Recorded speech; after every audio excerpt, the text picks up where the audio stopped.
پاکستان میں ایک بدھ بخشو اسلامی کیلیگرافی کے نمونوں سے لوگوں کو حیران کر رہے ہیں۔ وائس آف امریکہ کے واشنگٹن اسٹوڈیوز میں خوش آمدید، آپ دیکھ رہے ہیں ویو 360، میں ہوں اسد اللہ خالد۔ آج انسانی حقوق کا عالمی دن ہے۔ کشمیر ہو یا ہانگ کانگ، لبنان یا سوڈان، بنیادی حقوق کی جدوجہد میں اس سال نوجوان پیش رہے۔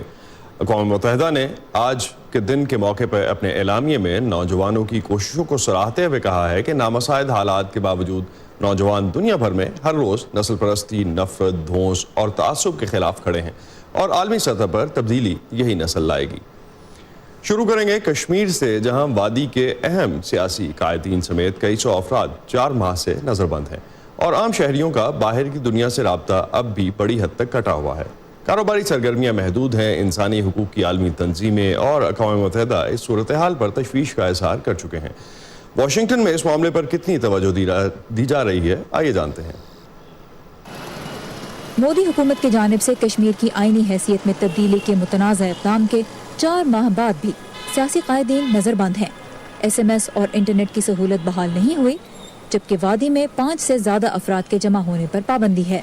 کوئی اتنا بڑا تیر نہیں مارا ہے کہ انہوں نے جو فون چھوڑے ہیں کشمیر میں، خود ہی انہوں نے بند کیا، انہوں نے خود ہی چھوڑا، فون سے کوئی فرق نہیں پڑے گا۔ سب بیٹھے ہیں بیکار، کوئی کسی کے پاس کوئی دھندا نہیں ہے، کوئی کام نہیں ہے۔ امریکی سیاسی جماعت ڈیموکریٹک پارٹی سے تعلق رکھنے والی بھارتی امریکی کانگریس وومن پرمیلا جے پال اور ریپبلکن کانگریس مین اسٹیو واٹکنز نے حال ہی میں کانگریس میں قرارداد متعارف کرائی، جس میں بھارتی حکومت پہ زور دیا گیا ہے کہ وہ کشمیر میں رابطوں کا نظام بحال کرے۔ قرارداد میں کہا گیا ہے کہ بھارت کے زیر انتظام کشمیر کو اگرچہ سرحد پار سے سیکیورٹی خطرات درپیش ہیں، تاہم بھارتی حکومت کو نظر بند افراد اور مظاہرین کے خلاف طاقت کے استعمال سے گریز کرنا چاہیے۔ اس سے پہلے نومبر میں مسلمان اراکین کانگریس الہان عمر اور رشیدہ طلیب نے بھی ایک قرارداد پیش کی، جس میں کشمیری عوام کے حق خود ارادیت کا دیرینہ مطالبہ تسلیم کرنے پر زور دیا گیا، تاہم یہ دونوں قراردادیں علامتی ہیں۔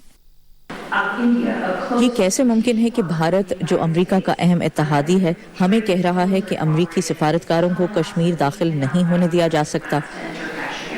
امریکی کانگریس میں 4 ماہ کے دوران کشمیر میں انسانی حقوق کی صورتحال پر 2 سماعتیں بھی ہو چکی ہیں۔ ایک موقع پر کچھ ارکان نے بھارت کے زیر انتظام کشمیر کو انسانی حقوق کی پامالیوں کے لحاظ سے دنیا کا خطرناک ترین علاقہ قرار دیا۔ جنوبی ایشیا کے لیے امریکہ کی اعلیٰ سفارتکار ایلس ویلز نے اراکین کانگریس کے سامنے تسلیم کیا کہ کشمیریوں کے حق احتجاج کی راہ میں رکاوٹیں کھڑی ہیں، تاہم ان کا موقف تھا کہ امریکہ کو کشمیر کی آئینی حیثیت کے معاملے میں بھارت کے جمہوری اداروں کے فیصلوں کا احترام کرنا ہوگا۔ کشمیر کے مسئلے پر بھارتی حکومت سے بات ہوئی ہے۔ امریکہ کشمیر کے مسئلے کا قریب سے جائزہ لے رہا ہے اور وہاں کی صورتحال کے پیش نظر امریکی شہریوں کو کشمیر جانے سے روک دیا گیا ہے۔ بھارتی حکومت کا موقف ہے کہ حالات معمول کی جانب لوٹ رہے ہیں، لیکن کشمیر کی سنسان سڑکیں اور سیکیورٹی کی بھاری تعداد میں موجودگی ایک مختلف حقیقت بیان کرتی ہیں۔ Sara Zaman, voice of America, Washington. Pakistan میں آباد ہزارہ برادری گزشتہ 2 دہائیوں سے دہشت گردی کے نشانے پر ہے۔ بم دھماکوں اور ٹارگٹ کلنگز نے ہزاروں گھر اجاڑ دیے۔ اس سال اپریل میں کوئٹہ کی ایک سبزی منڈی میں بم دھماکے سے کم از کم 24 افراد ہلاک ہو گئے تھے، جن میں اکثریت ہزارہ تھی۔ ایسے افراد کی بیوائیں اور بچے کن مشکلات کا سامنا کر رہے ہیں اور کیسے زندگی گزار رہے ہیں، اس کی کہانی جانتے ہیں مرتضی ظاہری سے۔ 4 سال پہلے مریم ہزارہ کی زندگی اچانک بدل گئی جب ان کے شوہر کو نامعلوم افراد نے ہدف بنا کر قتل کر دیا۔ آج مریم ایک کمرے کے مکان میں کپڑے سی کر اپنے بیٹے کی کفالت کر رہی ہیں۔ گھر کا کرایہ بھی بہت زیادہ ہے اور ہیلپ کرنے والا بھی کوئی نہیں ہے، اور باقی گھر کی مسئلہ مسائل بھی ہے۔ بہت سی گھر ہے ایسے کہ آج رات کا کھانا بھی ان لوگوں کو نہیں ملتا ہے، ایک کپڑے نہیں ملتا ہے، ایک دوپٹہ تک نہیں مل سکتی ان لوگوں کو۔ ان لوگوں کے لیے بہت مشکل ہے۔ ہزارہ کمیونٹی کے مطابق گزشتہ 2 دہائیوں کے دوران دہشت گردی کے واقعات میں تقریباً 3000 افراد ہلاک ہو چکے ہیں، جس کے باعث آج سینکڑوں خواتین بیوہ ہیں اور بچے یتیم۔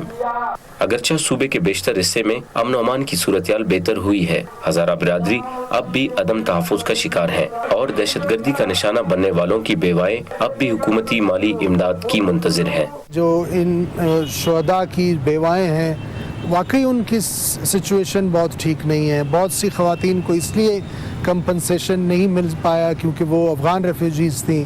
بلوچستان میں مختلف فرقہ وارانہ واقعات میں ہلاک ہونے والے افراد کے لواحقین اور انسانی حقوق کی تنظیموں کا مطالبہ ہے کہ حکومت بیوہ اور یتیم بچوں کے لیے ایک خصوصی فنڈ قائم کرے تاکہ کسی طور پر ان کی مدد ہو سکے۔ حکومت کا دعویٰ ہے کہ وہ ایسی بیواؤں اور ان کے بچوں کو معاشی طور پر مستحکم کرنے کے لیے منصوبہ بندی کر رہی ہے، جس کے تحت انہیں ملازمتیں، صحت اور تعلیم کی سہولتیں فراہم کرنے پر خصوصی توجہ دی جائے گی۔ ابھی ریسنٹلی ہماری ایک کابینہ اجلاس کے اندر بھی یہ فیصلہ ہو چکا ہے کہ ان کے بچوں کو معیاری تعلیم دینا اور ان فیملیز کے بندوں کی صحت کی سہولیات کو یقینی بنانے کے لیے حکومت بلوچستان یا تو سالانہ اس کے لیے کوئی اماؤنٹ رکھے گی یا باقاعدہ کسی خاص ہاسپٹل کے اندر اور ایجوکیشنل انسٹیٹیوشن سے بات کر کے ان کو یہ جو فیسیلیٹیشن ہے اس کو یقینی بنائے گی۔ بلوچستان میں بیوہ خواتین کو معاشی تحفظ فراہم کرنے کے لیے فی الحال حکومتی سطح پر کوئی ادارہ موجود نہیں ہے، جس پر انسانی حقوق کی تنظیموں کو تشویش ہے۔ تاہم محمد عظیم کاکڑ کا کہنا ہے کہ اگلے 2 ماہ کے دوران یتیم بچوں کی مدد کے لیے سرکاری منصوبے کی سمری تیار کر لی جائے گی۔ Murtaza Zehri, Voice of America, Quetta. Pakistan کا شمار دنیا کے ان 5 چوٹی کے ملکوں میں ہوتا ہے جہاں سزائے موت سب سے زیادہ دی جاتی ہے۔ 5 سال پہلے آرمی پبلک اسکول پشاور کے سانحے کے بعد پاکستان نے پھانسیوں پر عائد 6 سال سے جاری غیر رسمی پابندی اٹھا لی تھی۔ تب سے اب تک 513 افراد کو تختہ دار پر لٹکایا جا چکا، جبکہ سزائے موت کے 4500 سے زیادہ قیدی موجود ہیں۔ دوسری جانب 5 سالوں میں سزائے موت کے 85% کیسز میں سپریم کورٹ نے تحقیقات میں نقص یا کمزور شواہد کے باعث سزا پر عمل درآمد روک دیا۔ انسانی حقوق کی تنظیمیں پاکستان میں سزائے موت کے استعمال پر سخت تنقید کرتی آئی ہیں۔ اس بارے میں ملک کے قوانین کیا کہتے ہیں، جانتے ہیں سمن خان کی اس رپورٹ میں۔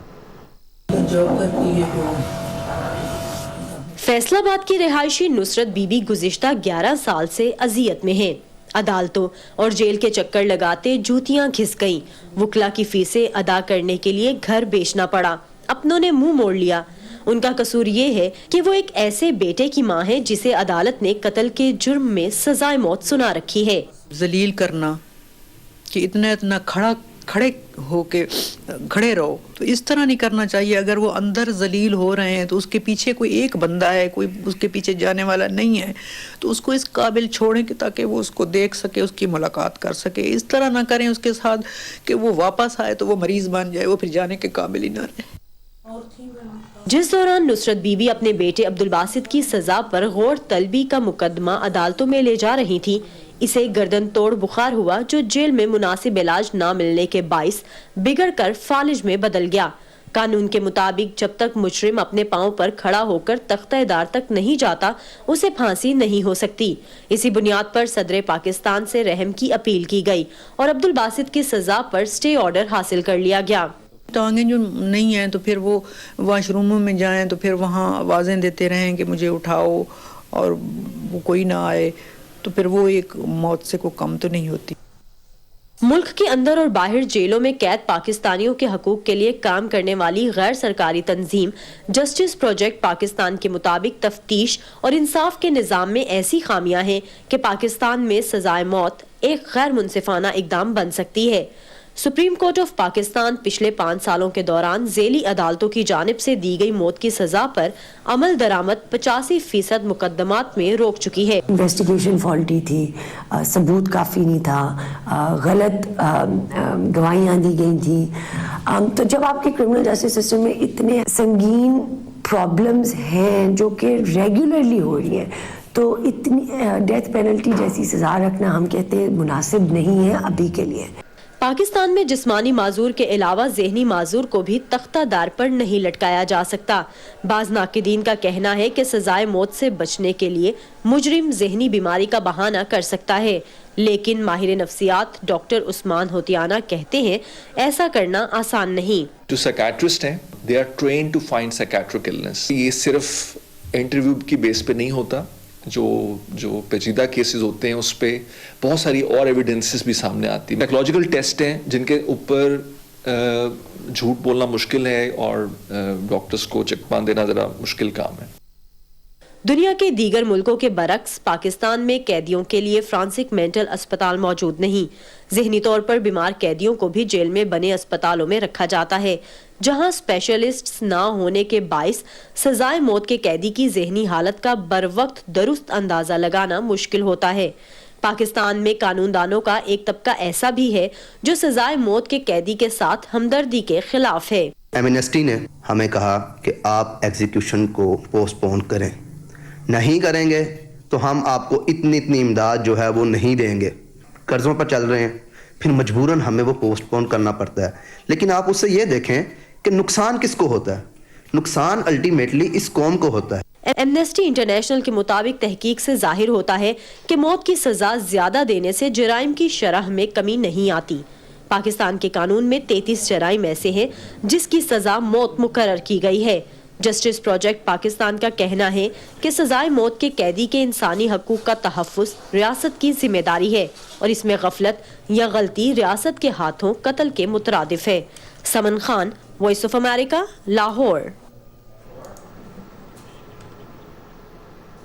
روایتی طور پر امریکہ دنیا بھر میں انسانی حقوق کے حق میں آواز بلند کرتا آیا ہے، مگر صدر ٹرمپ، جن کا نعرہ امریکہ فرسٹ کا ہے، ان اقدار کی جانب کم ہی توجہ دیتے دکھائی دیے ہیں۔ بلکہ کچھ ناقدین تو اب امریکہ کے اندر بھی انسانی حقوق کی صورتحال پر تشویش کا اظہار کر رہے ہیں۔ امریکہ میں انسانی حقوق کی خلاف ورزی کہاں اور کیسے ہو رہی ہے، اس بارے میں جانتے ہیں ندیم یعقوب سے۔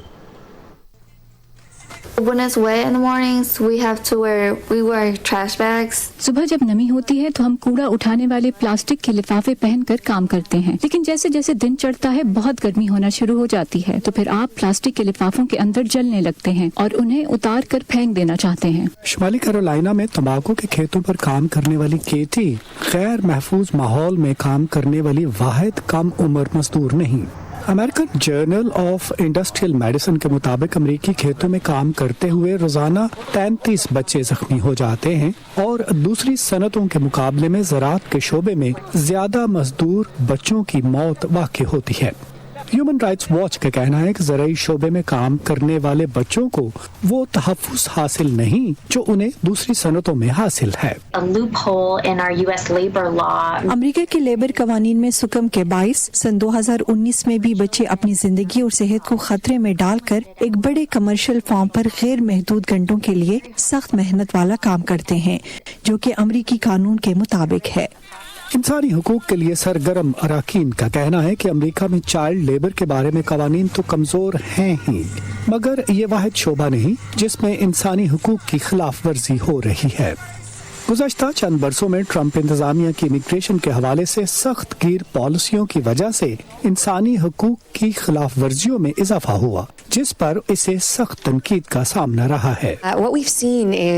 ہم دیکھ رہے ہیں کہ امریکہ مکمل طور پر بنیادی انسانی حقوق کے اصولوں سے متعلق اپنے وعدوں سے منحرف ہو گیا ہے، جس میں سرحدوں پر پناہ حاصل کرنا بھی شامل ہے، جو کہ انسانی حقوق کے عالمی اور مقامی قوانین کا بنیادی عنصر ہے۔ امریکہ اب دنیا بھر سے ظلم و زیادتیوں سے فرار ہو کر یہاں آنے اور پناہ حاصل کرنے کے خواہش مندوں پر اپنے دروازے بند کر رہا ہے۔